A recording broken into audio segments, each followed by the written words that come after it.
Hello friends, स्वागत है आपका एक बार फिर हमारे study channel study with Nilesh में। तो जैसा कि हम लोगों ने पिछले वीडियो में क्लास 10 के chapter number 3 metals and non metals के बारे में पढ़ा था। आज हम लोग इस चैप्टर में जो पढ़ेंगे वो है इस चैप्टर का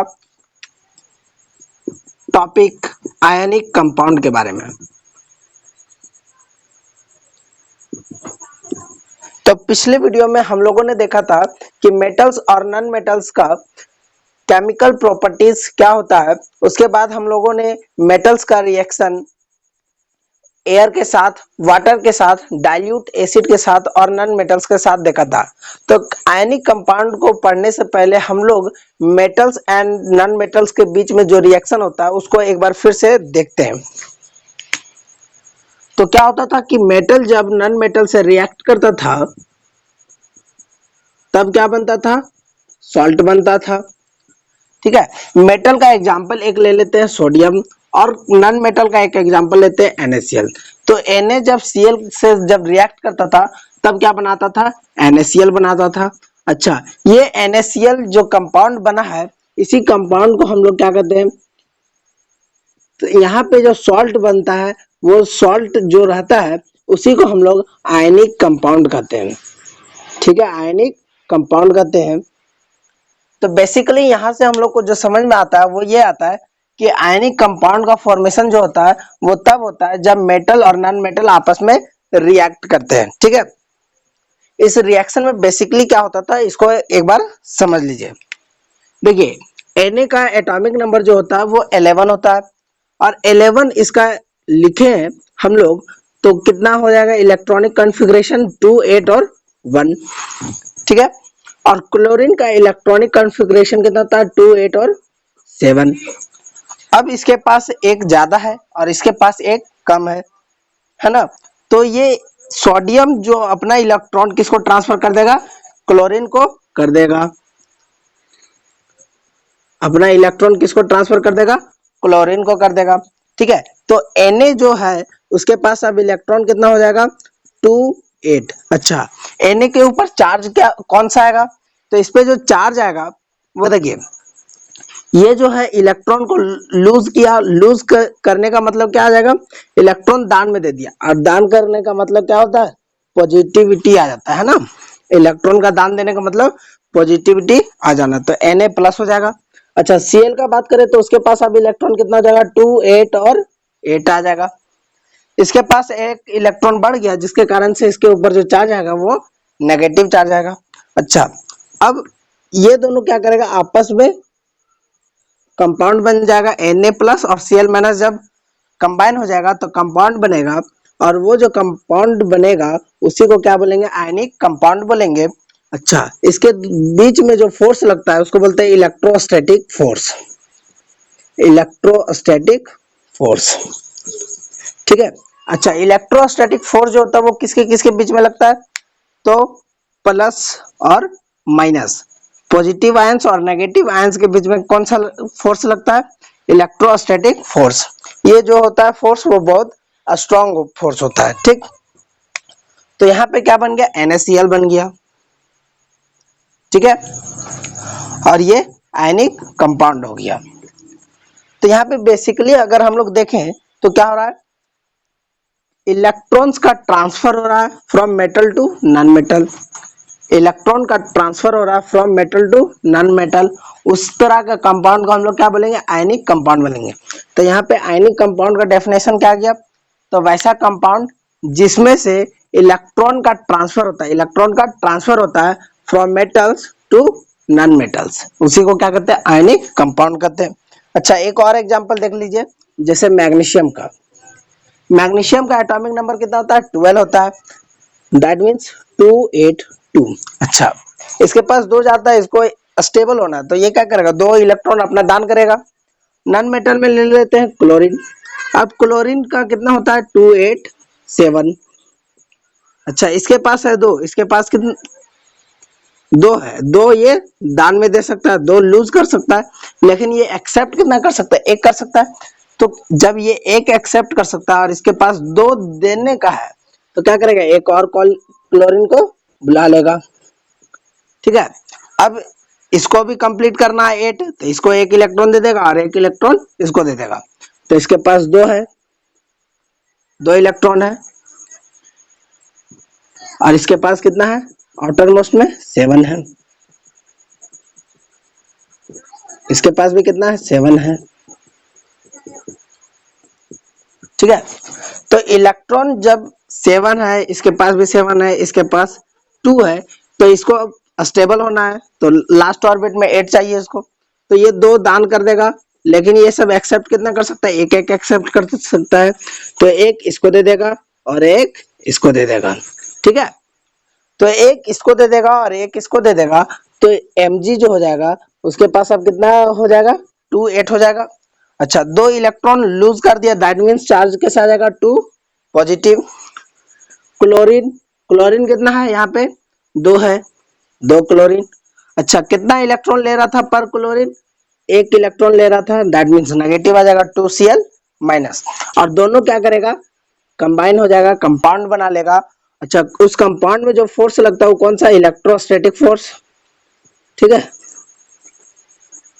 अच्छा, तो क्या बन जाएगा यहाँ पे, Mg2 plus plus 2Cl minus क्या बन जाएगा, Mg2 plus plus 2Cl minus जो बन जाएगा वो क्या बन जाएगा, MgCl2 बन जाएगा।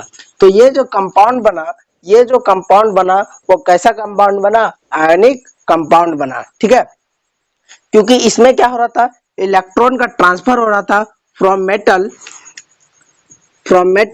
टू नॉन मेटल, उसी को हम लोग क्या कहते हैं, आयनिक कंपाउंड कहते हैं। तो इसका डेफिनेशन लिख लीजिए, the compound in which is formed by the transfer of electrons from metal to non-metal is called ionic compound। ठीक है, यहाँ तक समझ में आया। अच्छा, इसका एग्जाम्पल कौन कौन सा हो जाएगा, आयनिक कंपाउंड का एग्जाम्पल, तो एग्जाम्पल यहाँ लिख दे रहे हैं। इसका एग्जाम्पल जो हो जाएगा वो हो जाएगा NaCl और MgCl2, ठीक है, एटसेट्रा। तो ये सब क्या हो गया, एग्जाम्पल हो गया, समझ में आया। अब देखिए हम लोग जो पढ़ेंगे वो पढ़ेंगे आयनिक कंपाउंड का फिजिकल प्रॉपर्टीज। ठीक है, क्या पढ़ेंगे, आयनिक कंपाउंड्स का फिजिकल प्रॉपर्टीज। तो फिर से हेडिंग डालिए। तो अब जो है वो हम लोग पढ़ेंगे physical properties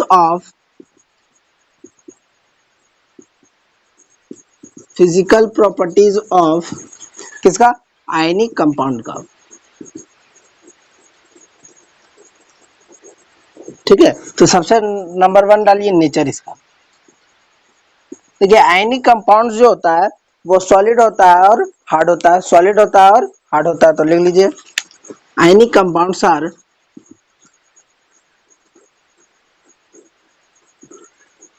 solid and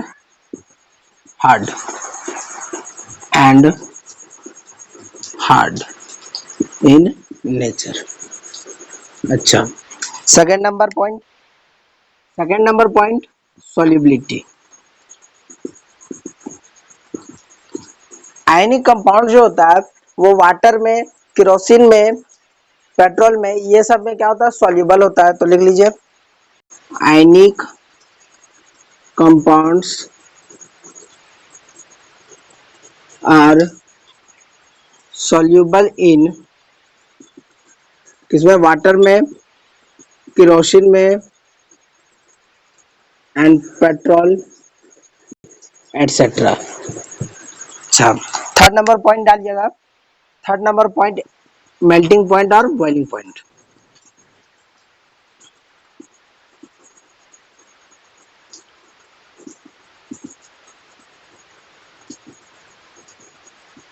melting point and boiling point. देखिए मेटल जो होता है, सॉरी, आयनिक कंपाउंड जो होता है वो उसका मेल्टिंग पॉइंट और बॉइलिंग पॉइंट जो होता है वो बहुत हाई होता है। तो लिख लीजिए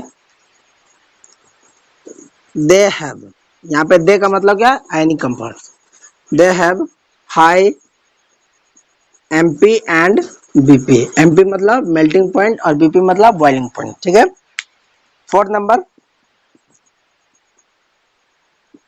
कंडक्टेंस ऑफ इलेक्ट्रिसिटी। ठीक है, इलेक्ट्रिसिटी का कंडक्टेंस। देखिए ये जो आयनिक कंपाउंड्स होता है वो तो सॉलिड होता है, तो जब ये सॉलिड स्टेट में होता है तो इसमें करंट जो होता है वो फ्लो नहीं करता है। क्यों नहीं फ्लो करता है? क्योंकि हम लोग जानते हैं कि करंट फ्लो करने के लिए उसमें क्या चाहिए, फ्री चार्ज चाहिए, इलेक्ट्रॉन, फ्री इलेक्ट्रॉन चाहिए, जो कि क्या करता है, मूव करता है, जिसके कारण से करंट फ्लो होता है उसके अपोजिट डायरेक्शन में। ठीक है। तो यहाँ पे जो सॉलिड होता है, आयनिक कंपाउंड जो सॉलिड होता है उसमें फ्री इलेक्ट्रॉन्स नहीं होता है, जिसके कारण से वो जो होता है उसमें करंट फ्लो नहीं करता है। तो लिख लीजिए in solid state ionic compounds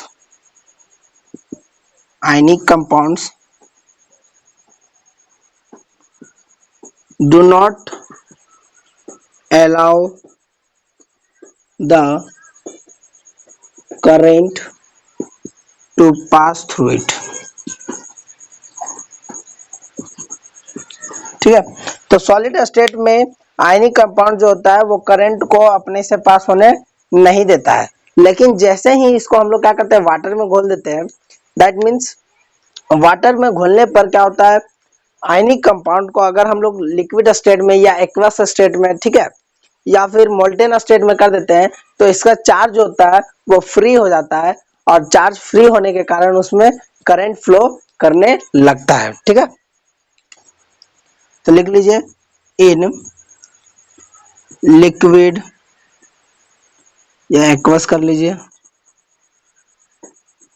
state और in molten state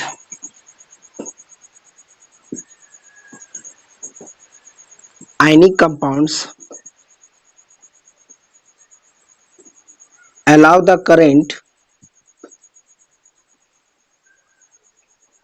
to pass through it, to pass through it। ठीक है। तो लिक्विड स्टेट में या फिर मोल्टेन स्टेट में आयनिक कंपाउंड्स जो होता है वो करंट को पास होने, तो देखिए यहाँ से जो क्वेश्चन बनता है वो इस तरह से बनता है कि why do not ionic compounds allow the current to pass through it in solid state while it allows the current to pass through it in liquid state और in molten state।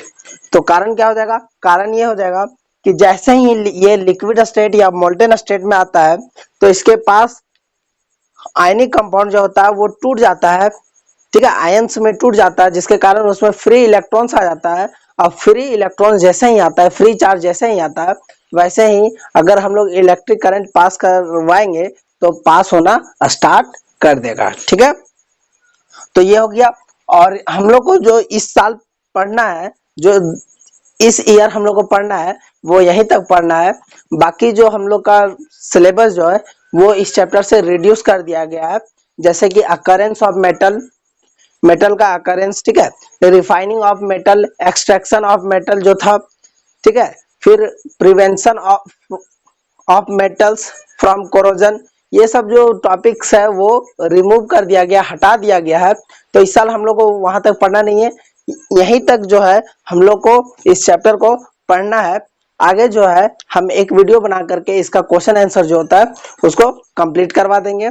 तब तक के लिए thank you, have a nice day. फिर मिलते हैं next video में।